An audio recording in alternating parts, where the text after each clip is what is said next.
Buongiorno ragazzi, benvenuti a tutti gli amici che mi seguono. Oggi Sofia è piuttosto nervosa, non vuole assolutamente stare in braccio con me per la video lezione, non la voglio forzare, la facciamo andare via subito. Voi sapete che questa è la seconda video lezione, credo che sia l'11ª in generale sulla prima guerra mondiale e sulle rivoluzioni russe, ma è la seconda video lezione sui trattati di pace della prima guerra mondiale. Come abbiamo visto nella video lezione precedente, la Germania viene trattata malissimo in questi trattati di pace, viene umiliata fortemente. La Germania è trattata durissimamente, soprattutto per volontà della Francia di Clemenceau, non certo per volontà del presidente degli Stati Uniti Wilson, che avrebbe voluto un migliore trattamento in base ai suoi famosi 14 punti. Abbiamo visto che la Germania viene stroncata non solo perché le si tolgono dei territori, viene stroncata economicamente, viene condannata a pagare una cifra enorme, le vengono sottratte risorse, le vengono tolti dei materiali. La Germania viene criminalizzata dalla Francia e dal Belgio, che pretendono persino che la Germania paghi le pensioni di guerra dei militari francesi e belgi. Non solo, ma che la Germania paghi la ricostruzione di tutto ciò che era stato distrutto in territorio francese e belga in 4 anni di occupazione. Quindi condannano la Germania a pagare una cifra immensa come riparazioni di guerra. Una cifra enorme che sarà determinata soltanto in un momento successivo rispetto ai trattati di pace, consisterà in ben 132 miliardi di marchi oro. La Germania non avrebbe mai potuto pagarla, si tratta di una cifra iperbolica che la Germania non avrebbe mai potuto pagare, che serve solo a distruggere l'economia tedesca e rendere la Germania per sempre schiava della Francia. La Germania non avrebbe potuto mai pagare in nessun modo queste riparazioni di guerra. È stato calcolato che addirittura gli operai tedeschi avrebbero dovuto lavorare gratis per 200 anni almeno, pensate, per poter rifondere questa somma. Quindi si tratta di una somma che viene decisa non perché davvero la Francia pensava di poterla ricevere, ma è una somma che viene decisa soltanto per umiliare, per atterrare completamente la Germania. Non solo, alla Germania viene tolta tutta la flotta da guerra, vengono tolti tutti i sottomarini, ve li ricordate? Inoltre viene sequestrato alla Germania ogni tipo di materiale bellico, ma anche materiale civile, persino materiale ferroviario, ogni tipo di materiale. Addirittura Francia e Belgio vanno in Germania, si prendono i binari e se li portano.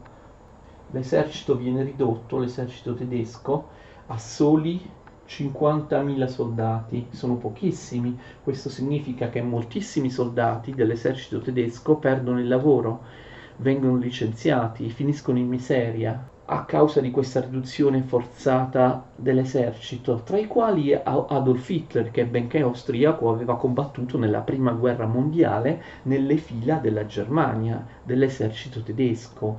E molti di questi militari licenziati naturalmente sono frustrati, sviluppano una voglia di vendetta. Alla Gran Bretagna in realtà sarebbe bastato questo.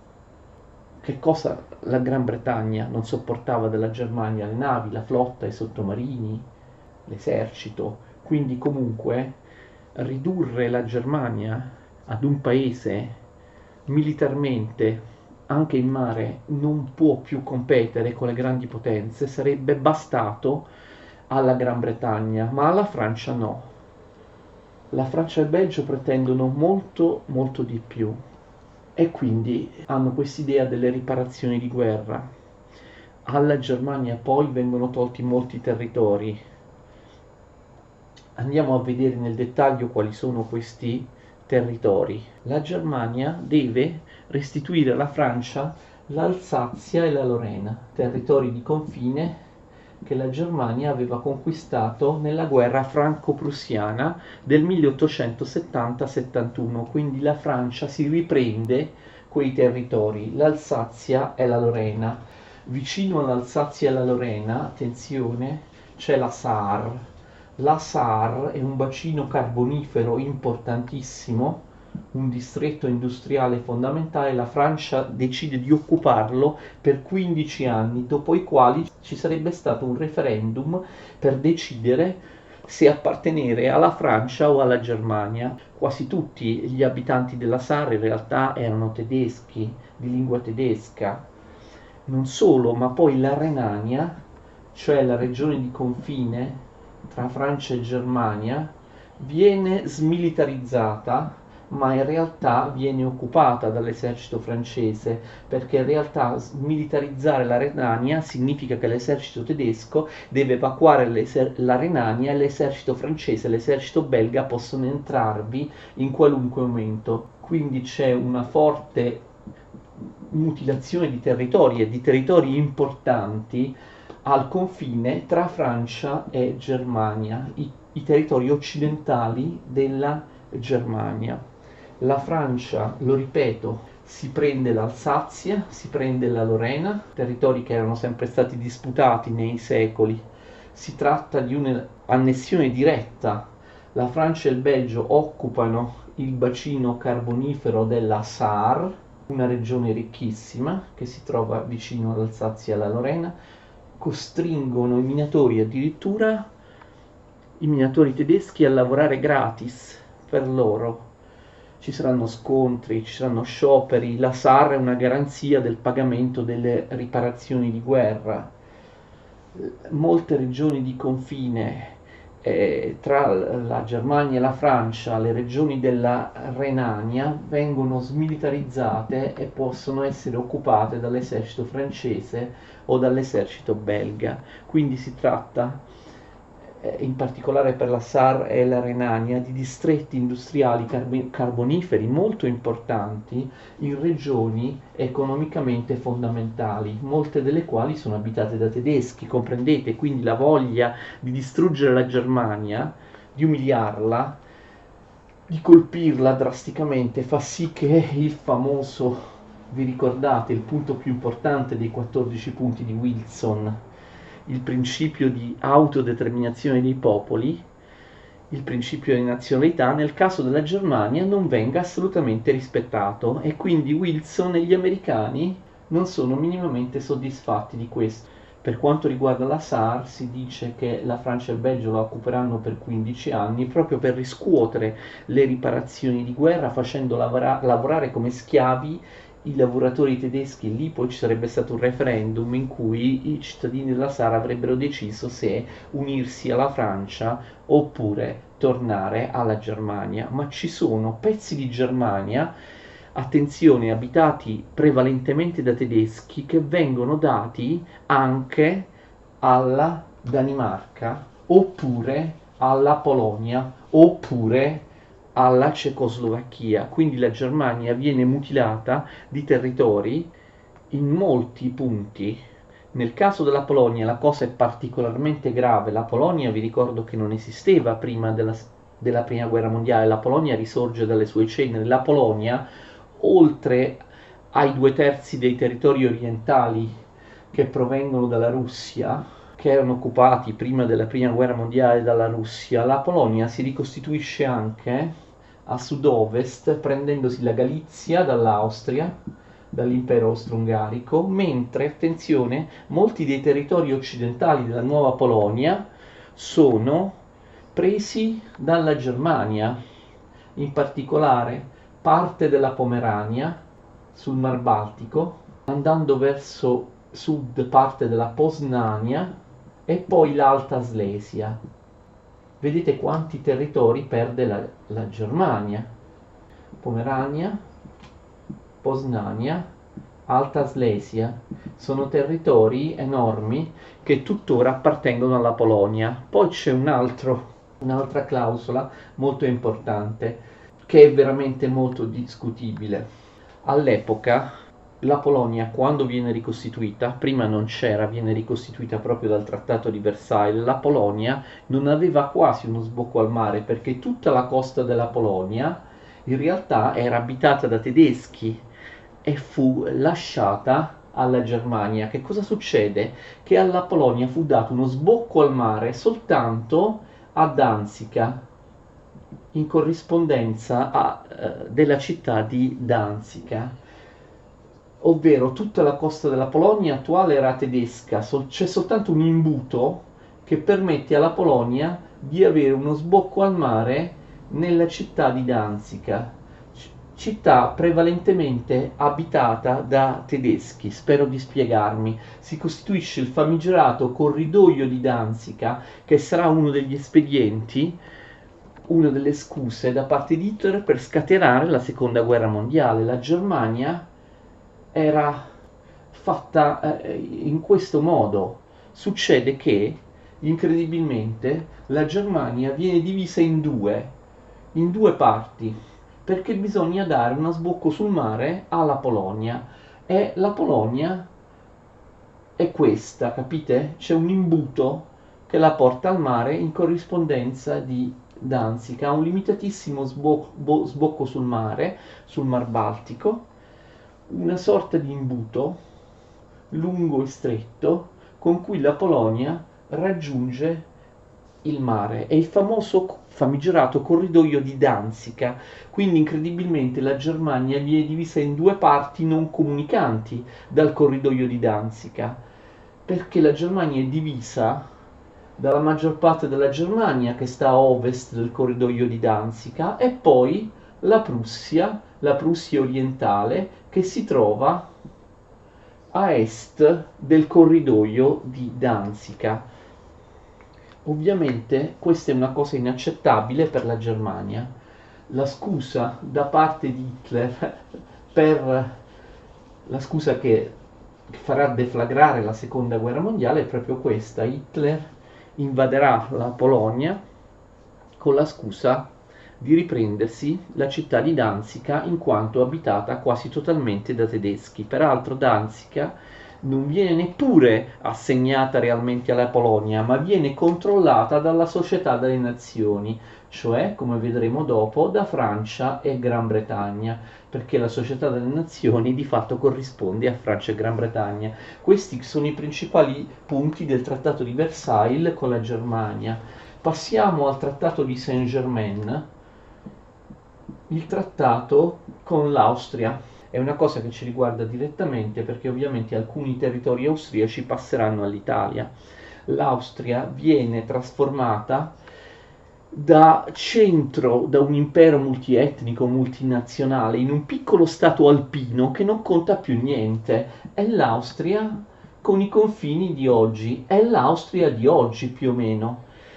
L'impero austriaco, austro-ungarico, deve cedere moltissimi territori. Prima di tutto si dividono Austria e Ungheria, quindi nasce l'Ungheria indipendente dall'Austria. L'intero impero austro-ungarico devono cedere moltissimi territori alla Cecoslovacchia, che non è divisa come oggi, da una parte la Cechia e dall'altra la Slovacchia. Vengono messi insieme cechi e slovacchi, pur essendo popoli diversi, popoli che si staccano dall'impero austro-ungarico e formano un nuovo stato, quello della Cecoslovacchia. Poi c'è l'Ungheria, l'abbiamo visto, e poi alcuni territori austro-ungarici, attenzione, in particolare Slovenia e Croazia, si uniscono alla Serbia e ad altri territori per fare la Jugoslavia, lo stato degli slavi del sud, che inizialmente viene chiamato Regno dei Croati, degli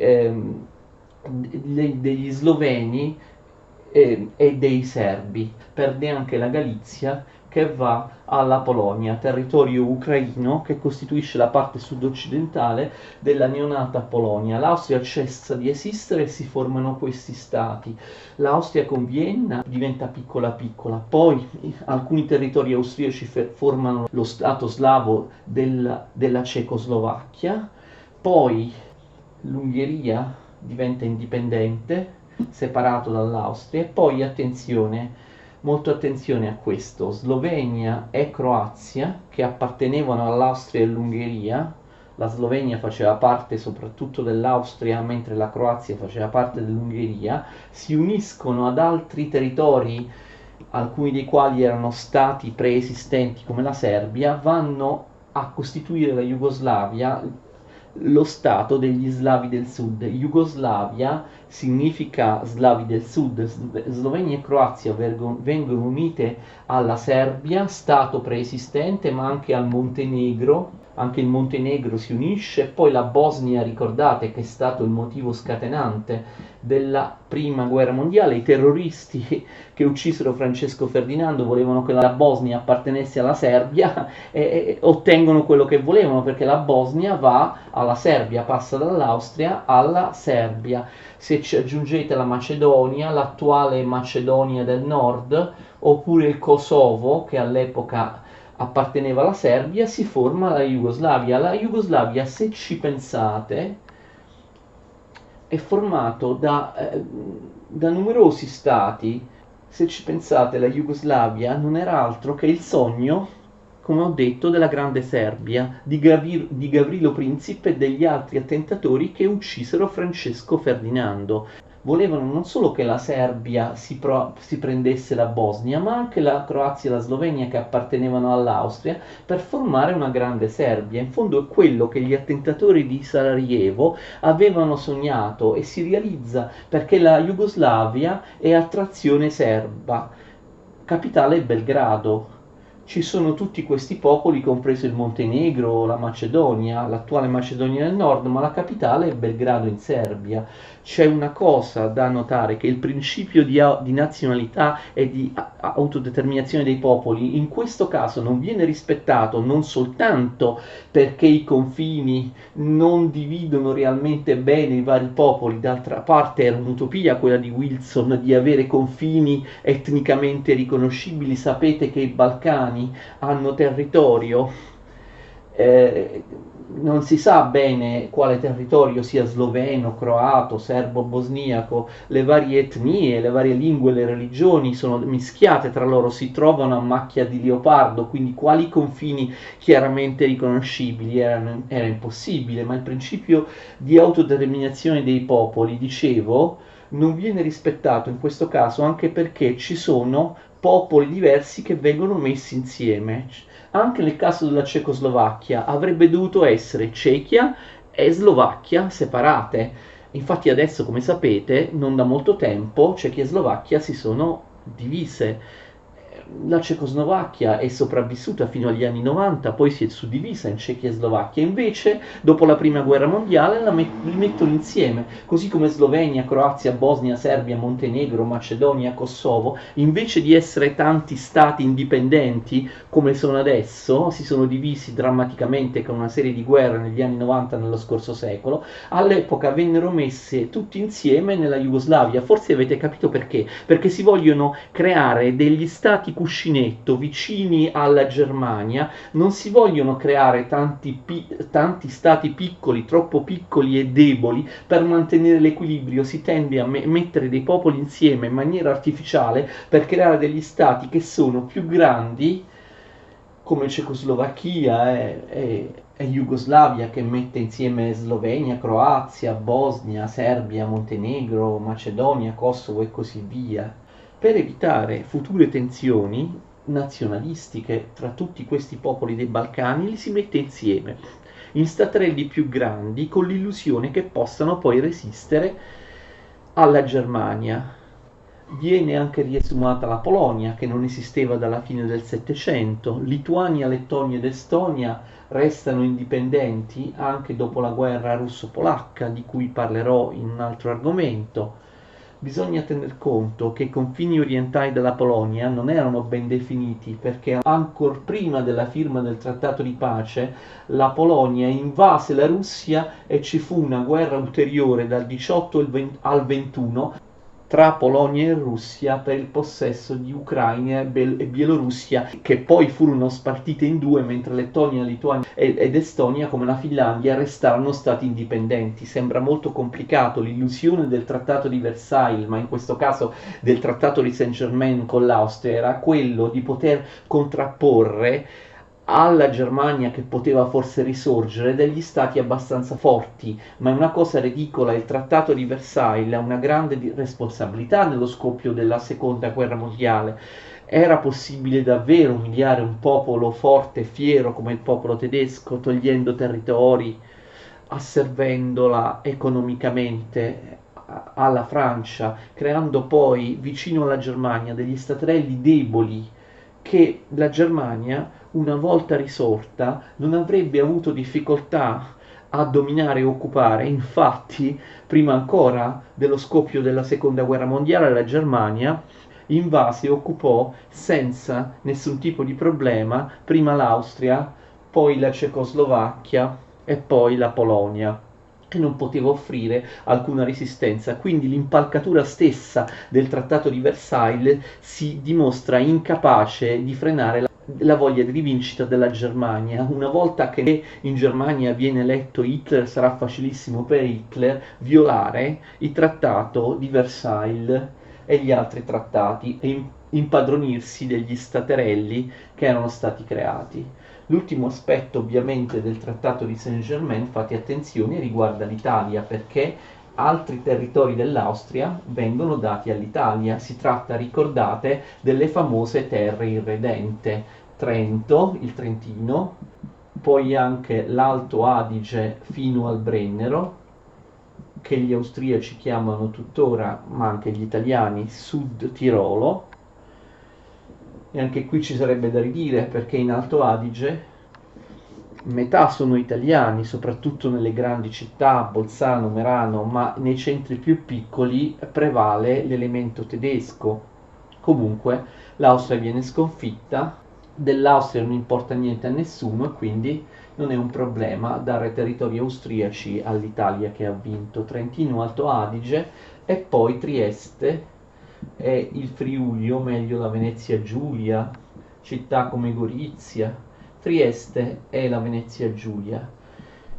Questi sono tutti territori che l'Italia possiede ancora oggi, questi tre, e poi anche la regione naturale di Trieste, l'Istria, che invece l'Italia perderà nella seconda guerra mondiale. Anche qui ci sono problemi, perché anche in Istria come in Alto Adige non sono tutti italiani. Nei centri più grandi prevale la popolazione italiana, nei centri più piccoli c'erano gli slavi, naturalmente, sloveni e croati. Allora, che succede? All'Italia viene dato solo questo, cioè solo i territori che provengono dall'Austria, perché l'Austria è sconfitta. Ma ricordate che nel patto di Londra l'Italia aveva firmato anche per ottenere altre cose. Ricordate in particolare che cosa? La Dalmazia, la costa cioè la costa della Slovenia e della Croazia. L'Italia non ottiene la Dalmazia, che va alla Jugoslavia, quindi il patto di Londra non viene rispettato. Vi ricordate Valona in Albania? C'era anche Valona nel patto di Londra. L'Italia avrebbe dovuto ottenere anche in Antalya, una regione della Turchia, dell'impero ottomano. L'Italia avrebbe dovuto ottenere anche delle isole greche, che non le furono date. Avrebbe dovuto anche avere, ricordate, qualche colonia della Germania in Africa, che invece tutte le colonie della Germania in Africa vengono spartite tra Gran Bretagna e Francia. L'Italia non ottiene assolutamente niente, quindi il patto di Londra non viene rispettato. All'Italia vengono date soltanto le terre irredente che provengono dall'Austria. Tutto ciò che l'Italia aveva pattuito in più, la Dalmazia, Valona significava di fatto un protettorato sull'Albania, poi Antalya in Turchia, qualche colonia tedesca in Africa, le isole greche, no, tutte queste cose non vengono date all'Italia. Cosa succede? Succede che la delegazione italiana a Parigi si arrabbia. Vittorio Emanuele Orlando col suo ministro degli esteri Sidney Sonnino clamorosamente abbandonano il tavolo della trattativa e se ne tornano in Italia, perché all'Italia non è stato dato tutto ciò che era stato promesso nel patto di Londra. Quindi, come abbiamo già detto nella lezione scorsa, l'Italia abbandona il tavolo delle trattative. Non saranno più i quattro grandi a decidere insieme all'Italia, ma i tre grandi: Francia, Gran Bretagna e Stati Uniti. L'Italia sarà tenuta fuori dalla stanza delle decisioni. E Vittorio Emanuele Orlando, la delegazione italiana, tornano in Italia, vengono accolti in trionfo dalla popolazione italiana, tutti iniziano a dire che l'Italia viene trattata male dagli altri alleati, che non è stato riconosciuto il ruolo dell'Italia nella vittoria, si parla di vittoria mutilata, capite cosa si intende? L'Italia è stata mutilata perché non ottiene tutti i territori che gli erano stati promessi nel patto di Londra e quindi l'Italia viene trattata male, la sua vittoria è mutilata dai territori che le erano stati promessi. Che cosa può fare Vittorio Emanuele Orlando? Che cosa può fare l'Italia? Non può fare niente perché da Parigi gli fanno arrivare la notizia che dice o tornate italiani e prendete quello che vi abbiamo dato oppure non vi diamo niente, non vi diamo neanche Trieste, non vi diamo niente e quindi l'Italia deve cedere, ha bisogno disperatamente l'Italia dell'appoggio degli Stati Uniti, quindi l'Italia subisce e il governo italiano torna a Parigi e accetta di prendere quelle terre che abbiamo visto. Tenete presente questo, il principio di nazionalità e di autodeterminazione dei popoli non era stato rispettato nel caso della Germania. Molti territori abitati da tedeschi erano stati dati ad altri paesi, invece il principio di nazionalità e di autodeterminazione dei popoli viene rispettato per quanto riguarda l'Italia. Si dice all'Italia non puoi prenderti la Dalmazia perché non è abitata da italiani, non puoi prenderti le isole greche o i pezzi della Turchia oppure il Camerun e il Togo dalla Germania in Africa perché non sono abitate da italiani, cioè nel caso di altri paesi questi possono prendersi anche territori che non appartenevano ai loro popoli, territori abitati da tedeschi per esempio. Guarda caso invece nel caso dell'Italia, come nel caso dell'Ungheria, il principio di nazionalità viene applicato. C'è una spiegazione, quando fu firmato il Trattato di Londra neppure si sapeva che sarebbe nata la Jugoslavia, nessuno lo immaginava. La Jugoslavia che era dominata, come abbiamo visto, dalla Serbia, non poteva essere privata della costa della Slovenia, della Croazia, cioè della Dalmazia, sarebbe la Jugoslavia nata come uno stato privo di territori fondamentali sull'Adriatico. Andare a dare un pezzo della Jugoslavia all'Italia significava fare un danno gravissimo alla Jugoslavia che in fondo la Jugoslavia corrispondeva alla Serbia che aveva vinto la guerra, quindi cari italiani non potete prendervi la Dalmazia, la stessa cosa con l'Albania, l'Albania aveva vinto la guerra, la Grecia aveva vinto la guerra, perché l'Italia avrebbe dovuto prendersi territori non abitati da italiani, da paesi che avevano vinto la guerra? In ogni caso l'Italia non è contenta, nasce una frustrazione, un sentimento nazionalistico che aiuterà Mussolini e il fascismo. L'Italia si sente vittima, si sente trattata male ai trattati di pace e reagirà dando il consenso prima ai nazionalisti di D'Annunzio, poi a Mussolini. Il trattato di Trianon, ve lo ricordo? Magari è meno importante, riguarda l'Ungheria. L'Ungheria anch'essa viene trattata male, l'Ungheria perde moltissima parte del proprio territorio, che perda la Slovacchia o che perda la Croazia è normale, erano altri popoli asserviti da secoli all'Ungheria, però all'Ungheria vengono sottratte striscette di territorio vicino al proprio confine al 100% occupate da ungheresi che vengono date alla Jugoslavia, alla Cecoslovacchia, all'Austria. Quindi l'Ungheria viene umiliata. Il trattato di Neuilly con la Bulgaria fa sì che la Bulgaria perda quella parte di Tracia che le assicurava l'accesso al mare Egeo. Anche oggi la Bulgaria non ce l'ha quell'accesso al mare Egeo, lo perde a favore della Grecia, non lo recupererà perché la Bulgaria perde anche la seconda guerra mondiale. L'impero ottomano, molto importante, il trattato di Sèvres, firmato con un anno di ritardo, non nel 1919 come gli altri trattati, ma come il trattato di Trianon con l'Ungheria, l'impero ottomano deve firmare il trattato di Sèvres nel 1920. L'impero ottomano perde una miriade di territori e viene ridotto all'attuale Turchia, non solo i pochi territori che ancora possedeva in Europa e nei Balcani, ma soprattutto i territori in Asia, che erano territori enormi come Libano e Siria, oppure come Palestina, Palestina compreso dove oggi c'è lo Stato di Israele, attenzione, oppure Iraq o anche l'attuale Giordania, che veniva chiamata Transgiordania. Sono territori che da secoli appartenevano all'impero ottomano e adesso cosa succede? Diventano indipendenti in base al principio di nazionalità? No, non è così. Dovrebbero diventare indipendenti, ma vengono affidati con dei mandati alla Francia e alla Gran Bretagna. La Francia si prende Libano e Siria, la Gran Bretagna fa la parte del leone, si prende i territori più ricchi e più vasti, la Gran Bretagna, cioè Palestina, Iraq e Transgiordania. Cosa significa mandati?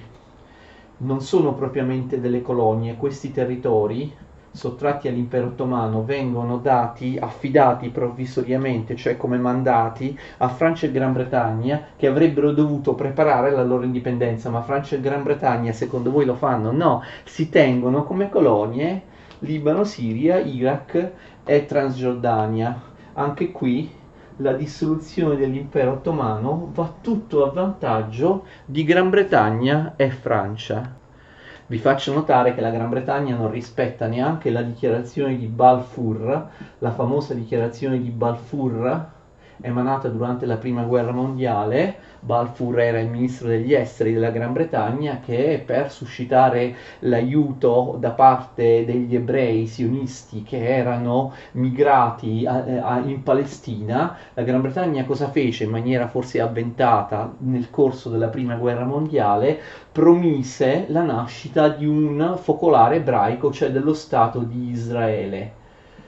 Una volta però accortasi la Gran Bretagna che la nascita dello Stato di Israele avrebbe causato una rivolta generale dei popoli arabi che lì vivevano insieme agli ebrei, la Gran Bretagna si rimangiò la dichiarazione di Balfour e quindi la Palestina resta Palestina sotto il dominio britannico. Certo non è una Palestina indipendente, non è uno Stato arabo indipendente, però all'interno della Palestina quella partizione per far nascere Israele, che poi avverrà, lo sapete, solo dopo la Seconda Guerra Mondiale, non viene realizzata, malgrado la Gran Bretagna aveva promesso questo agli ebrei di tutto il mondo, ottenendo neanche i finanziamenti durante la Prima Guerra Mondiale, con la dichiarazione di Balfour, che appunto non viene assolutamente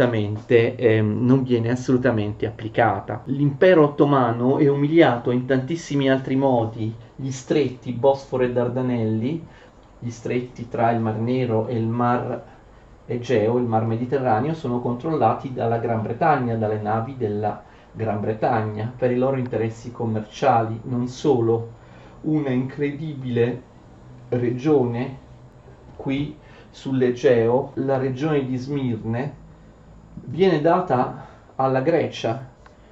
La regione di Smirne è abitata prevalentemente da turchi, siccome vi erano alcuni greci, viene data alla Grecia, come alla Grecia vengono date molte isole dell'Egeo, ma questo è normale perché queste isole sono state sempre abitate da greci. La Grecia si prende queste isole. Inoltre, attenzione, nella parte orientale della Turchia viene sancita l'indipendenza dell'Armenia, che ricordate aveva subito il genocidio, lo sterminio da parte dei turchi durante la Prima Guerra Mondiale. L'Armenia viene fatta indipendente, poi c'è un altro popolo non turco, i curdi, il Kurdistan, pur restando nell'impero ottomano. Il Kurdistan viene reso autonomo, lo sapete che recentemente anche la Turchia ha represso armeni e curdi, quindi l'Armenia viene resa indipendente e il Kurdistan autonomo, quindi un durissimo trattamento anche per l'impero ottomano a Sèvres, trattato di Sèvres. Cosa succede però? Abbiamo visto che gli Stati Uniti non accettano questa soluzione e il fatto che i 14 punti di Wilson sull'autodeterminazione dei popoli e tutti quei punti nobili non siano stati approvati. E quindi cosa avviene?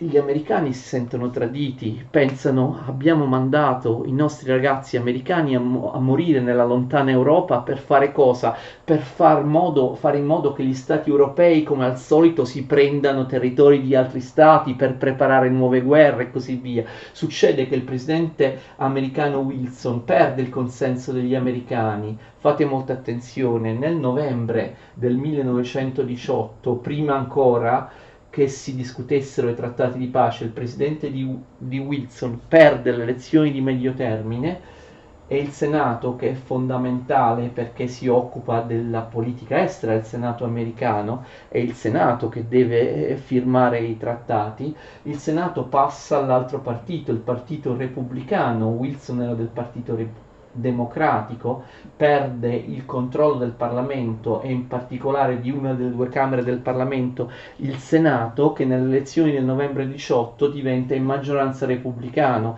e i repubblicani erano isolazionisti, non avrebbero mai voluto partecipare alla prima guerra mondiale e non volevano assolutamente ingerirsi nei fatti dell'Europa. Il partito repubblicano non voleva occuparsi dell'Europa e voleva tornare al tradizionale isolazionismo americano. Il risultato è che Wilson andrà via da Parigi senza aver firmato i trattati di pace. Molti non lo sanno, gli Stati Uniti d'America non hanno mai firmato i trattati di pace della prima guerra mondiale di Parigi, malgrado siano stati il paese determinante affinché l'intesa vinca la guerra, perché il Senato a maggioranza repubblicana respinge i trattati di pace, non voterà a favore dei trattati di pace. Non solo, ma poi nelle elezioni del 1920 Wilson sarà sconfitto da un presidente repubblicano isolazionista, così gli Stati Uniti si disinteresseranno. Per i successivi 10 o 20 anni gli Stati Uniti si disinteresseranno dell'Europa e quindi viene creata la Società delle Nazioni. Ve la ricordate? L'ha voluta proprio Wilson, gli americani, la Società delle Nazioni, ma la Società delle Nazioni viene creata senza gli Stati Uniti d'America, ma non ha senso. Vi ho detto sin dall'inizio che questo nuovo assetto dell'Europa, deciso dai trattati, avrebbe potuto avere una stabilità e mantenersi in pace soltanto se fosse stato controllato dalla potenza e dall'esercito statunitense presente, restante proprio in forza in Europa. Ma Wilson perde il Senato, perde le elezioni e gli americani pensano di essere stati truffati, di aver mandato i loro figli a morire per niente in Europa, di essere stati ingannati da Francia e Gran Bretagna, e quindi la Società delle Nazioni nasce, attenzione, con sede a Ginevra nel 1919 senza gli Stati Uniti d'America, che neanche firmano i trattati di pace. Che vuol dire questo? Che la Società delle Nazioni non sarà mai quella che era stata ideata, pensata, sognata dai 14 punti di Wilson, sarà sempre una associazione che non avrà veramente un esercito, non riuscirà in nessun modo a mantenere la pace in Europa, sarà un'associazione assolutamente debole e anche, attenzione, completamente asservita agli interessi di Gran Bretagna e Francia, perché nella Società delle Nazioni all'inizio non vengono neanche ammessi i paesi vinti, per esempio la Germania, l'Austria o l'Ungheria, non vengono ammessi. Non viene accettata nella Società delle Nazioni neanche la Russia sovietica, perché faceva paura agli stati occidentali, perché era un paese comunista. Quindi quali sono gli unici stati forti all'interno della Società delle Nazioni? Gran Bretagna e Francia. La Società delle Nazioni sarà sempre uno strumento docile nelle mani di Gran Bretagna e Francia. La Società delle Nazioni farà solo e sempre gli interessi egoistici di Francia e Gran Bretagna. La Società delle Nazioni sarà sempre solo un paravento per Francia e Gran Bretagna. Abbiamo visto, la Società delle Nazioni gestisce la società libera di Danzica, ma in realtà sono inglesi e francesi a occupare Danzica. La Società delle Nazioni gestisce, l'abbiamo appena detto, gli stretti, il Bosforo e i Dardanelli della Turchia, ma anche gestisce, vi ricordate, i mandati Siria, Iraq, Palestina per Francia e Gran Bretagna. La Società delle Nazioni sarà sempre debole, non avrà mai un esercito, non servirà assolutamente a nulla. Wilson, gli Stati Uniti erano loro che avevano voluto crearla, ma non vi entrano, quindi la Società delle Nazioni non riuscirà, per esempio, a impedire l'espansionismo hitleriano quando Hitler inizierà a occupare i paesi dell'Europa centrale e orientale. La Società delle Nazioni non farà assolutamente niente. Ultima cosa importante, dopo il trattato di pace di Sèvres, nel 1922 finirà l'impero ottomano e ci sarà una rivoluzione e l'impero ottomano si trasformerà nella Turchia moderna, prende proprio il nome di Turchia, il nome che ha oggi, il padre di questa rivoluzione è Mustafa Kemal, ma è noto a tutti con il soprannome di Atatürk, che in turco significa il padre dei turchi e il fondatore nazionalistico della Turchia moderna insieme al suo movimento, quello dei giovani turchi. La Turchia si costituisce cacciando l'ultimo sultano dopo secoli e secoli di sultano. L'impero ottomano si trasforma in Turchia, si trasforma in una repubblica. Sapete cosa fa Ataturk? Viola tutte le clausole del trattato di Sèvres, si riprende l'Armenia, si riprende il Kurdistan. Ricordate, l'Armenia era diventata indipendente, il Kurdistan autonomo, si riprende gli stretti, Bosforo e Dardanelli, riuscendo a cacciare le navi inglesi dagli stretti, si riprende Smirne cacciando la Grecia, cioè viola in maniera patente, evidente, le clausole punitive, almeno alcune clausole del trattato di Sèvres, così si chiama, ricordate, il trattato contro la Turchia, che a differenza degli altri trattati firmati tutti nel 1919, Sèvres è l'unico insieme al trattato di Trianon per l'Ungheria che viene firmato nel 1920 e il trattato di Sèvres viene apertamente violato. Ataturk, la Turchia si riprende l'Armenia, il Kurdistan, si riprende gli stretti, si riprende Smirne. Cosa fa la Società delle Nazioni? Assolutamente niente. Accetta questa violazione, accetta il fatto che la Turchia si ribelli e violi il trattato di pace della Prima Guerra Mondiale. Per concludere, quindi, diciamo che dovete fare attenzione a questo, perché questo spesso è sottovalutato. La prima nazione a violare i trattati di Versailles, i trattati di Parigi e a riprendersi i territori che gli erano stati tolti è la Turchia nel 1922-23, non la Germania di Hitler a partire dal 1935-36. Quando vi dicono Hitler ha violato il trattato di Versailles, la Società delle Nazioni, Francia e Gran Bretagna non hanno fatto assolutamente niente, non volevano che scoppiasse un'altra guerra, hanno subito l'iniziativa di Hitler. Fate attenzione che Hitler aveva già l'esempio della Turchia. Anche Ataturk e la Turchia avevano violato il trattato di Sèvres, non quello di Versailles, ma quello di Sèvres, uno dei trattati della Prima Guerra Mondiale. Si erano ripresi i territori. Molti anni prima di Hitler, Francia e Gran Bretagna, anche in quel caso, la Società delle Nazioni, che era, vi ricordo, soltanto un orpello di Francia e Gran Bretagna, non aveva fatto assolutamente niente. Abbiamo così concluso, spero di non essere stato troppo confuso e di essere riuscito più o meno a spiegare le clausole e il significato dei vari trattati di pace che scaturiscono nel 1919 e nel 1920 dalla conferenza di pace di Parigi. Da un punto di vista militare, quindi, e anche da un punto di vista giuridico, abbiamo concluso la nostra trattazione della Prima Guerra Mondiale. Io aggiungerò, penso, una lezione, l'ultima, credo la 12ª, sono molte, sulla Prima Guerra Mondiale, parlando della cultura degli intellettuali, di alcune questioni appunto culturali che riguardano la Prima Guerra Mondiale. Bene, per ora comunque vi saluto e vi ringrazio, arrivederci.